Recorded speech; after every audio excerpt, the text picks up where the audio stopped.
Ce monsieur a bâti sa fortune lorsqu'il est revenu d'exil en Afrique du Sud, qu'il est rentré grâce à l'ancien président de la République au Katanga. C'est à ce moment-là qu'il a battu sa fortune.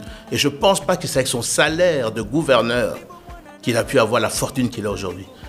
Et ce monsieur voudrait faire le même type de gestion au niveau de la RDC, et ça, ce n'est pas possible. Le Congo est un pays démocratique, ce n'est pas un État où il faut instaurer une mafia au sommet de cet État. Et ce monsieur que je connais est capable de marcher sous des cadavres pour ses intérêts personnels. Cette fracture que vous parlez là, qui prône de pouvoir chasser les Kassaïens du Grand Katanga? Qui est celui qui a un jour prononcé à quelques mois qu'il allait couper la carte du Congo en retirant le Katanga? Est-ce que ce n'est pas ça, les propos dangereux? Mais je le dis à toutes ces personnes-là, qu'ils fassent très attention. Le Congo va rester un et uni. Qu'il en déplaise à ceux qui ont des ambitions démesurées et qui en font une obsession d'être à la présidence de la République. Je parle maintenant en tant que ministre de la Défense. J'ai, bien sûr, comme vous savez, ce qu'on appelle des renseignements sous l'administration du ministère de la Défense.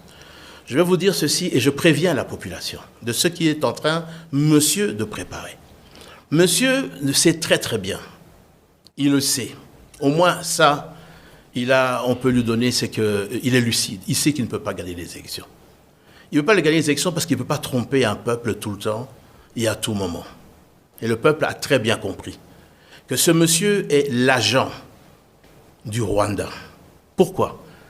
Le monsieur est son plus proche collaborateur, conseiller spécial, qui est aux arrêts.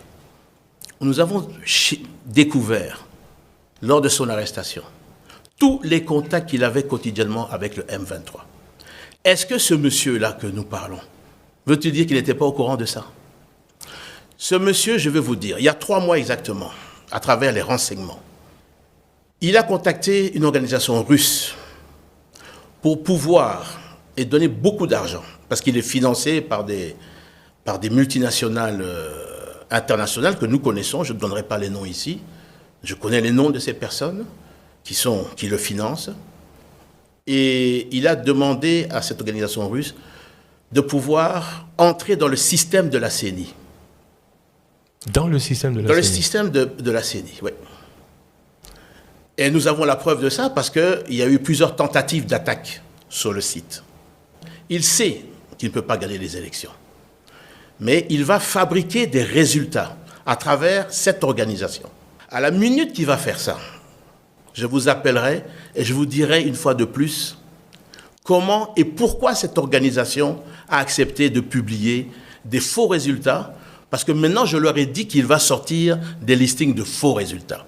Pire que ça, si ça ne réussit pas, ils vont essayer de mettre en application, ils ne réussiront pas non plus, de chercher à mettre le feu dans le pays. Mais je le dis à ce monsieur, qu'il fasse attention au retour de flamme. On ne le laissera pas détruire pour ses ambitions personnelles, mafieuses, prendre et déstabiliser ce pays. Nous utiliserons la force publique pour rétablir l'ordre s'il essayait de mettre le feu dans le pays.